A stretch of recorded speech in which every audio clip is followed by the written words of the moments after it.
A la mitad del sexenio, nada que festejar. Por Isael Pérez Olivier.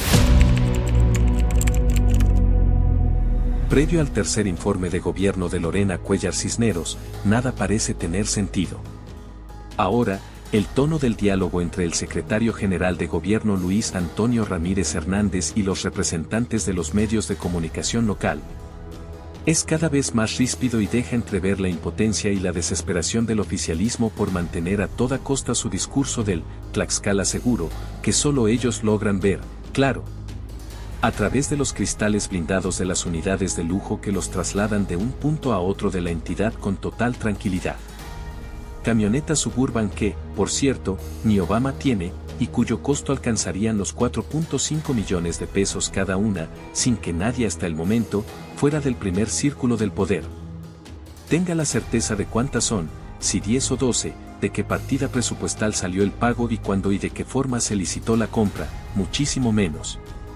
¿Cómo es que justificaron esa millonaria adquisición de vehículos acorazados, siendo que en el estado más seguro del país ese tipo de vehículos no son necesarios, de acuerdo a su propia narrativa, pero sobre todo, ¿por qué fueron destinados para los integrantes de la familia Cuéllar? Y poniéndonos exquisitos, ¿por qué siguen circulando sin placas, aunque eso ya sería caer en la banalidad? Y las preguntas, aunque incómodas, son muy válidas, y más cuando la realidad nos golpea en el rostro a la ciudadanía de a pie que no encontramos paz ni tranquilidad en nuestro diario acontecer. Pues cuando no son robos violentos a casa, habitación o robo de vehículos, son asaltos a cuentahabientes y a comensales en taquerías, restaurantes o cafeterías, cuando no, una que otra balacera en centros comerciales. Feminicidios, secuestros, extorsión, cobro de piso por parte de grupos criminales. Ejecuciones de empresarios y entre integrantes de las propias bandas rivales, que acaparan los titulares de los medios de comunicación casi de forma permanente en los últimos meses y que confronta y contrasta la narrativa institucional. Por mucho que se pretenda negar el cúmulo de hechos violentos a través de los conductos oficiales, los tlaxcaltecas sabemos que nos encontramos sumidos en la peor crisis de inseguridad de la que se tenga memoria en la historia reciente de nuestra entidad. Por lo que la falacia institucional dejó de ser efectiva para apaciguar al pueblo bueno y sabio que hoy exige resultados en el combate al crimen y no solo cortinas de humo para ocultar la realidad. Tan arraigada está la cantaleta del Tlaxcala seguro, que, de los 60 alcaldes, solo una, la presidenta municipal de San Pablo del Monte, tuvo el valor de aceptar que el AMPA ya permeó la estructura administrativa de su ayuntamiento. Los demás insisten en seguirle el juego a la administración Cuéllar para no poner en riesgo la comprobación fiscal durante su trienio, o incluso su libertad, como le ocurrió al exedil de Zacatelco, alias el Cachorro. En esa frenética búsqueda por acomodar todo a los intereses del gobierno estatal, no solo el intransigente secretario general de gobierno Luis Antonio Ramírez Hernández quiere alineados a los medios de comunicación a través de un silencio cómplice, sino que ahora desde la Secretaría de Finanzas intentan fiscalizar los contenidos periodísticos para acallar las voces críticas, lo que le ha valido que directores de algunos medios de comunicación den por concluidos sus convenios de publicidad con el gobierno. Sí, ellos, los periodistas, que prefieren su libertad de opinión y de prensa, antes que sujetarse a una insana relación con la administración morenista que todo lo intenta corromper. Así es. Damas, caballeros y personas de los géneros no binarios, la crisis de seguridad y la falta de operatividad no solo del secretario de gobierno Luis Antonio Ramírez Hernández, del secretario de Seguridad Ciudadana Alberto Perea Marrufo, de la fiscal general del estado Ernestina Carro Roldán, sino también la de su propio coordinador de comunicación social Octavio Ortega Bello Mejía. Le agudizan la crisis de inseguridad y le están abriendo otros frentes a la administración estatal. Por cierto, solo una de ellas, tlaxcalteca, los demás están aquí por la chuleta.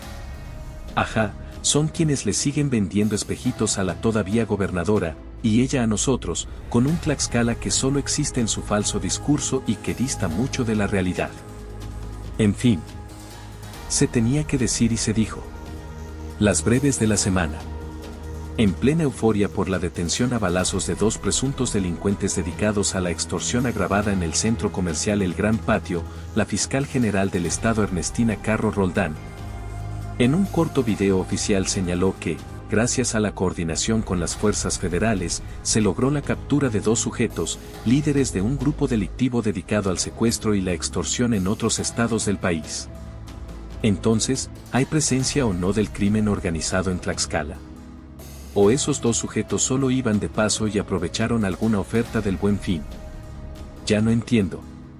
Algo que también carece de sentido común es que la misma fiscal general, lejos de robustecer las áreas de la institución y motivar e incentivar a su personal para mejorar el desempeño de sus funciones, giró instrucciones para que antes de que firmaran la nómina de esta quincena, tanto policías ministeriales como agentes del Ministerio Público y peritos del Instituto de Ciencias Forenses firmaran su renuncia voluntariamente a huevo, lo que provocó una oleada de inconformidades.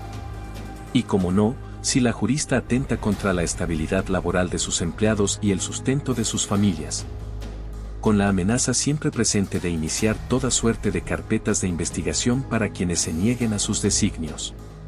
A ver en qué termina todo esto, pero para mí que está pateando el avispero. Mientras que en el C3, lugar donde se realizan los exámenes de control de confianza para los elementos de las corporaciones policíacas, de acuerdo a una denuncia ciudadana hecha llegar al autor de este espacio, su titular facilitaría la aprobación de la evaluación aun cuando no sea del todo satisfactoria, a cambio de una contraprestación que puede llegar hasta los 40,000 pechereques. Tómelo con las reservas que amerita el caso, pero dicen que cuando el río suena, es que agua lleva. Jorge Corichi Fragoso obtuvo el amparo del Ejecutivo Federal, del mismo que desmadró al Poder Judicial por considerar que está lleno de corrupción y nepotismo, pero que le abrió las puertas de la Secretaría de Economía al exalcalde de la capital a pesar de que sobre él pesa el señalamiento de malversación de recursos públicos por el orden de los 173 millones de pesos durante su gestión y la de su testaferro Maribel Pérez Arenas. Así es que, Poncho el Chico se quedará con las ganas de poner en aprietos al amigo personal de Marcelo Ebrard. Así se las gastan los corruptazos de la 4T. En fin. Hasta la próxima.